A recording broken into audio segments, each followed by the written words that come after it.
It's one small step for man, one giant leap for mankind. More than 50 years ago, NASA's Apollo program sent humans to the moon with less computing power than is in your mobile phone. Since then, technology has transformed space exploration. We've landed rovers on Mars and sent robotic explorers to the outer reaches of our solar system. Now, we're ready to send humans into space again, starting at the place we know best, the moon, where we're going to stay and learn as much as possible as we forge a human path deeper into space than ever before. Artemis is NASA's program to return humans to the moon for long-term exploration. It is named after the Greek goddess, who is Apollo's twin sister. The Artemis missions will take us to the moon's south pole, a region that's rich in natural resources and geologic features that will help us answer fundamental questions about the history of our moon, Earth, and solar system. On this season of NASA Explorers, you'll meet the scientists, engineers, technicians, and astronauts of Artemis.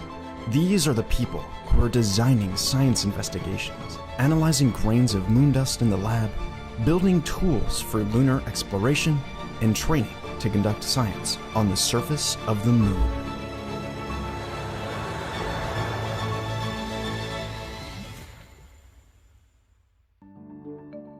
Yes, so my job title is now astronaut, NASA astronaut.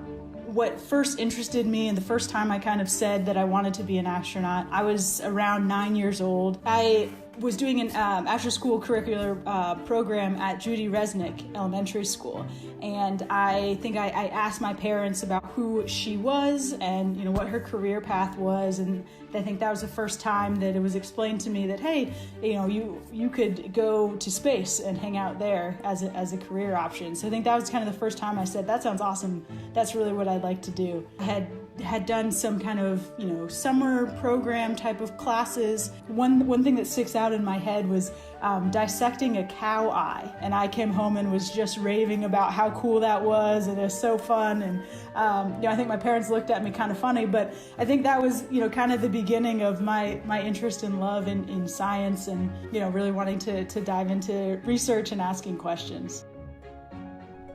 Before becoming an astronaut, Dr. Jessica Watkins worked as a planetary geologist. As a member of the science team behind NASA's Curiosity rover, her work focused on Mars. Now, Jessica is working aboard the International Space Station and is one of the Artemis astronauts and rare human beings who may get to leave their footprints on the moon. In that moment, there is a whole team of hundreds of people that have contributed, probably thousands of people, that have contributed to that reality. And, the kind of the last piece of it is, the human in the loop that's actually executing it. But in reality, it will just be about representing the rest of that team well and doing your job, your one piece of that puzzle well. Dr. Julie Mitchell represents another piece of the Artemis puzzle: sample processing and storage. When Artemis astronauts deliver the next set of moon samples to Earth, they'll need to be stored in a specifically designed facility and preserved for current and future generations. My main title is the Curator of Ices and Organics. All that means is that I'm helping NASA get ready to bring ice samples back from the solar system. So I work in what's called the Astromaterials Acquisition and Curation Office. We just call it the Curation Office for short. So all of the Apollo moon rocks, meteorites, all of our sample return missions from asteroids, from comets, all of those samples come here to Houston, and it's our office's job to take care of those samples and make sure that they're available to the scientific community to study. So I grew up in Louisiana on the bayou.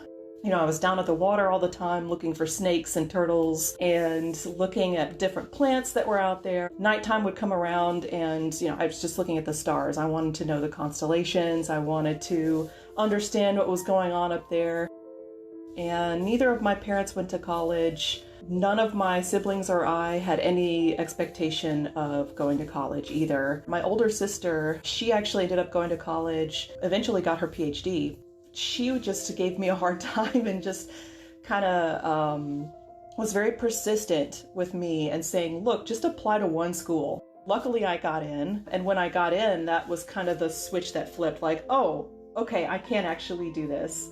And I want as many people as possible to know that there are people who are working at NASA who, didn't grow up with a lot of resources and have still found a way to make a contribution. Okay, so how does a kid that comes from a rough part of Lima gets interested into science? Of course, I was very curious and I was very motivated for science. I don't think I would have gotten into science if it wasn't because kind of need that I had for achieving something great. Dr. Jose Aponte works in the Astrobiology Analytical Laboratory at NASA's Goddard Space Flight Center. He studies grains of dust from meteorites, asteroids, and the moon, hunting for microscopic clues to help answer a gigantic question. Where did the seeds of life come from? Jose could be among the first humans to study samples from the moon's south pole. I read an advertisement that read, "We're looking for an astrobiologist to study organic compounds in meteorites." Astrobiologist? What's that? I never heard that word before. I had no clue, honestly. So I read about it and I said, wow, this is pretty cool. Organic compounds in meteorites? Meteorites, okay, that sounds exciting. So when I was a kid, I was probably 10 years old. And every day I had to do the dishes at home. And there was this pot, and this pot had a really thick black layer of burnt rice. Something came to mind, and I said, okay, if I want to clean this pot, I'm going to add bleach, because bleach, dissolves tough stains and should help. So I add a couple of cups of bleach. Look at it. Nothing happened, of course. So I said, okay, nothing happened. Such a disappointment. I decided to add a cup of muriatic acid that is used to clean toilets. And then you know what happens? You know, right? Okay, so when you mix bleach and muriatic acid, chlorine gas is released, but in great quantities, a lot of it, really fast, really quick.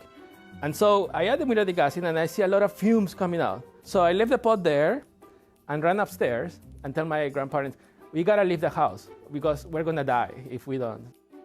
When we came back, the pot was all destroyed. I was like, what happened? That was great, that was crazy. I don't know what it was, but that was cool. That's the first time I think that there was a chemist, although I didn't know that I was a chemist at that time. I definitely am a person that doesn't give up. I don't take no for an answer.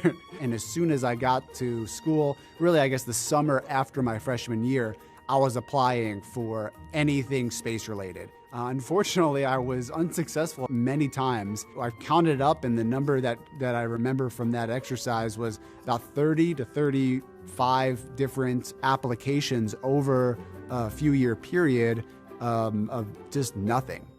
And then the second semester of my junior year of college, I was accepted to a NASA internship. And so sure enough, that broke the barrier for me. I got an internship that led to another internship. Now I'm here and get to living out my dream. I wear a lot of different hats here at NASA, but my primary role right now is as the Deputy Project Manager for the Artemis geology tools. That means that along with our project manager, I help to lead a team of people who are building moon tools. And so specifically the tools that are going to take samples of the moon and bring them back to Earth so the scientists can study them for generations to come. I watch the Apollo videos many times, and I see the video of the world reacting to that accomplishment, and I just feel so much pride, and knowing that I get to be a part of it this time around is just, it's so much fun. It makes every day just seem like a dream. Together, Jessica, Julie, Jose, and Adam are pieces of the Artemis puzzle. Each is a vital component of the team working to accomplish the monumental task of exploring a world beyond Earth. You can't just do this with a geologist, or you couldn't just do this with an engineer.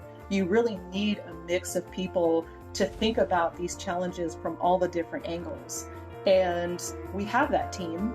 These are our explorers, the people who will get us to the moon, collect moon rocks, deliver them to Earth safely, and ensure that we can study them for years to come. By the time we get to the moon, we're going to have the best tools. We're going to have the best containers. We're going to have the best crew. And that's because everybody involved really, really cares. And all of that is going to lead us to the very best science we can do. Everybody's hard work ahead of time will make sure that we have these excellent samples and that they're preserved for the long term. Virtually everyone on Earth knows the first words uttered from the surface of the moon. It's one small step for man,